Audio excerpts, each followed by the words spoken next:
What we have here is a car turns around a bend on a horizontal road.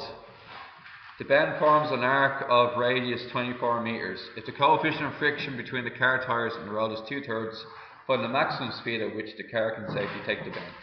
So, what you have here is a bit like try and make this look a bit more authentic looking. Yeah, not really. This looks like a fried egg now. Now, what we have is a car. It's turning the bend, and it's turning this corner here. Okay. Now, it's 24 meters away from the corner it's turning around, and it has a reaction force R on the ground. So you're talking about the car being in contact with the ground. It has a reaction force R. The force that's pulling it into the middle, the only thing that's keeping it going around the corner is its friction. Okay? And friction being equal to mu R. Are you happy with that? Friction being equal to mu R. Now, okay. Once again, what goes up equals what goes down. How heavy is this car? Does it even tell us how heavy the car is? It doesn't. So, mg going down.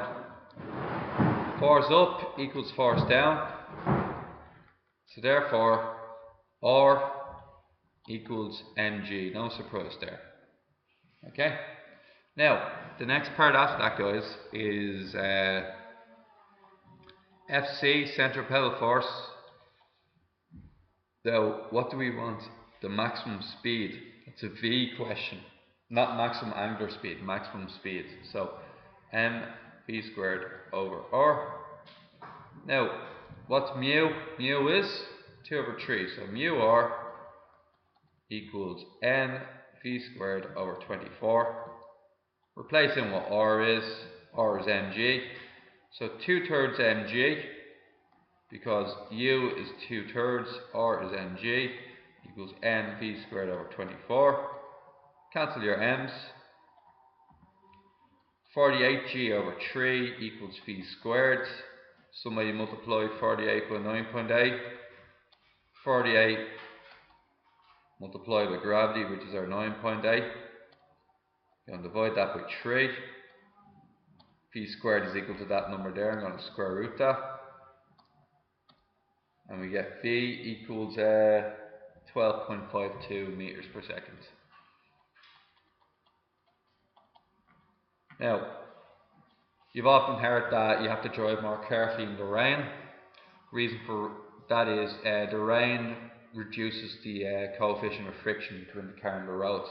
So in wet weather, the maximum speed is 7. Find the coefficient of friction between the tyre and the wet road. Well, rain on the road does not affect forces up versus forces down. That's still the same. The only thing it affects is our mu value here. So all I have to do is just go back through this, keep mu where it was, and then instead of v squared is now worth what, guys? V squared is 7 squared, which is 49m. And then, just rub out the last line, reuse all the work, no problem there. So m cancels with m, and then mu equals 49 divided by 24g. So 49 divided by 24 times 9.8, 5 over 24. Our new coefficient of friction is 5 over 24. Is that alright? Now, question 4. A book rests on a horizontal shelf in the back window of a car.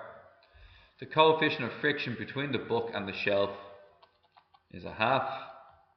The driver of the car takes every bend at 6 meters per second. Mad lad. Find to the nearest meter the radius of the tightest horizontal bend which the car can take without the book slipping. So the tightest horizontal bend. So what I reckon we do, so we're just going to imagine the book in isolation on the surface of the car, the dash of the car is currently moving. Okay, so the book is reaction force R. Doesn't tell me how much the book weighs, so it's going to be mg. So R equals mg is force up versus force down. Everybody paying attention? Okay. And then what we're going to have to do next is, once again, the force of friction. It's friction that's causing it to go in its circular motion. Force of friction towards the centre of the circle is your centripetal force. So your force of friction, Fc equals mv squared over r. Using mv squared over r because I'm told that it's a v speed. It doesn't say anything about radians per second. So mu r, or a half mg, because mu is a half, r is equal to mg, equals mv squared, so m times 6 squared all over r, 36m all over r. M's will cancel. R ends up to be 2 times 36 over g. 72 divided by 9.8.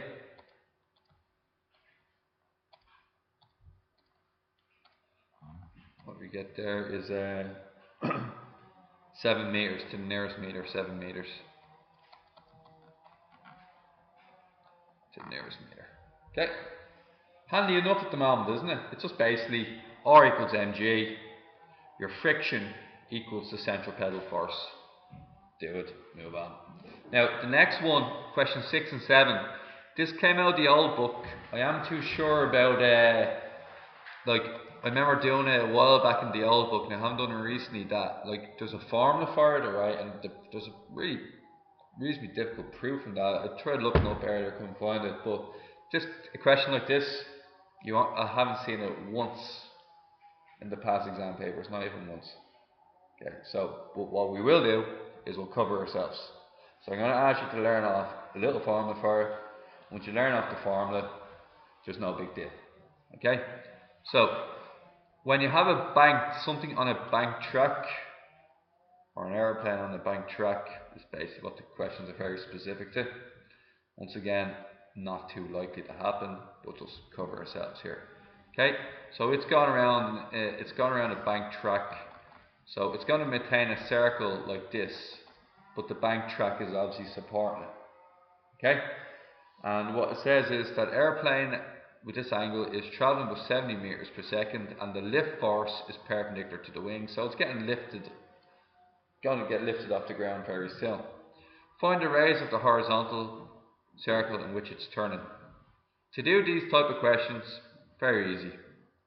Tan A equals p squared over gr. Just put that into your memory. Night before the exam, airplane bank question, that's my formula. Okay? All we gotta do then is very easy. Tan A equals 1/8, because it says it here. So 1/8 equals phi squared, which is our 70 squared, divided by our 9.8 and our r. So what I'm going to do next is I'm going to move up the r. R equals 8 times 70 squared all over 9.8. So 8 multiplied by 70 squared divided by 9.8, 4,000. R equals 4,000 meters. Is that right? Now, similar question again. Question 7. Aircraft, mass, radius, angle. Okay? Ticks a lot of boxes there, okay? So tan A once again equals phi squared over gr. Now, it gives us what sine A is, 13, 5, angle A, Pythagoras theorem, 12, tan A therefore is 5 over 12. The weight is actually irrelevant. Could be a 100-ton plane for all that we care. It doesn't matter, it's misleading. So then, what happens is, its circular path is 4,800, so our radius value is 4,800. Gravity is our 9.8. And what it wants us to... Sorry? 10 for this question. Thank you. And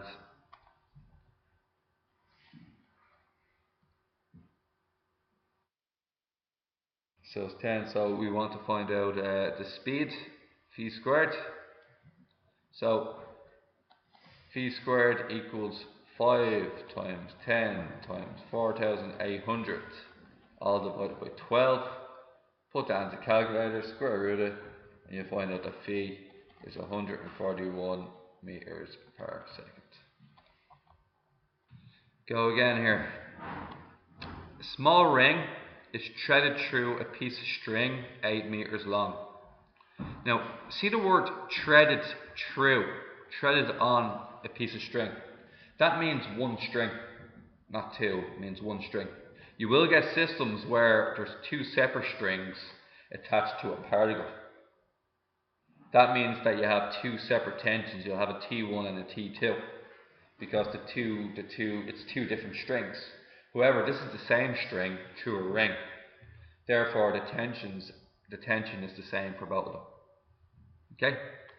So what this means is that there's a T going in this direction here and a T going in this direction here. That makes sense? Now, small ring is threaded through a piece of string 8 meters long. Okay, 8 meters long. The two ends which are fixed at P and Q as shown. Q is 4 meters vertically below P. That's a 4. So I'll just do it down here. 4, 8, Pythagoras theorem, wherever that comes out as. 8 squared equals 4 squared plus x squared. X squared is 64 minus 16, which is 48. What is root 48? Probably some fancy surd. Let's go for 4 root 3. Okay, are we happy with that? 4 root 3. Now, let's find out what angle A is. Well, if I divide everything by 4, if I divide all the sides by 4, I'm creating a similar triangle, but just 4 times smaller. The 4 times smaller version of it is 2, root 3, and 1. Once again, angle A. Making cos A root 3 over 2, and sine a half. A being 30 degrees. Everybody happy enough with that? Now, when we take in a closer look at the tension, there's two different types of tension. The first tension is going up to the right at angle A. The second tension is going directly to the right at T. What we're going to do is we're going to make sure that all the tensions are pointing up and to the right. So going straight up or straight down and straight to the left or straight to the right. Make sense? Because the centripetal, we're going to be doing forces up versus forces down, which means I need everything pointing up or down, or left or right. Okay? Now, can anybody tell me what to do with the second tension? See the T here? So, this is T cos A, and the other one, T sin A. So what's T cos A, everybody? T cos A? Root 3 over 2T. Going directly to the right. Going directly up? Half T. Okay. And does our ring weigh anything? What does the ring weigh? It doesn't tell me, does it? So because it doesn't tell me, it's going to have to weigh mg, isn't it? So, mg. So here we go. Forces up versus forces down. Okay, what's going up?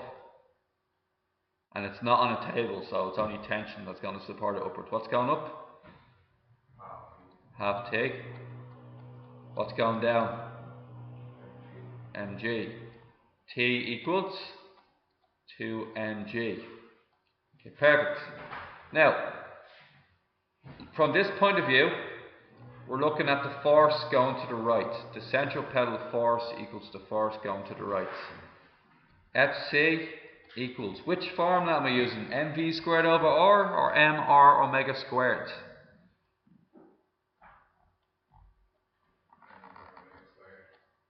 Yeah. I found the radius already, didn't I? 4 root 3. 4 root 3 meters. Found you earlier. Okay. So, mr omega squared. Fc, what's driving it to the right? Well, that's one of them. What's the other one? T. Because remember, one part of the line is dragging it up to the right, and the other part of the line is dragging it directly to the right. That's why they have an accumulative right effect. So both of them are actually dragging it to the right. So that's why we have to add them together. So root 3 over 2t plus t equals m. M is still m. R is, what do we say, 4 root 3? And omega squared? No idea. Now, we're just going to replace in t as 2mg. Root 3 over 2 multiplied by 2mg plus 2mg equals m into 4 root 3 w squared. Now it's a bit messy. M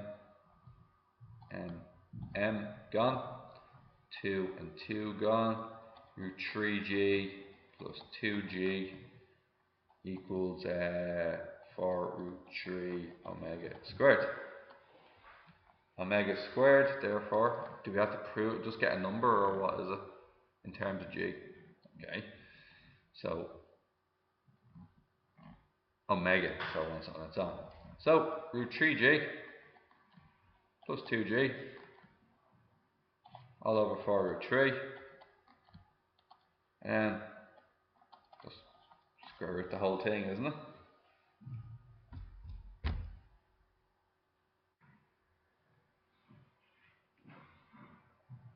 Did I make a mistake somewhere here?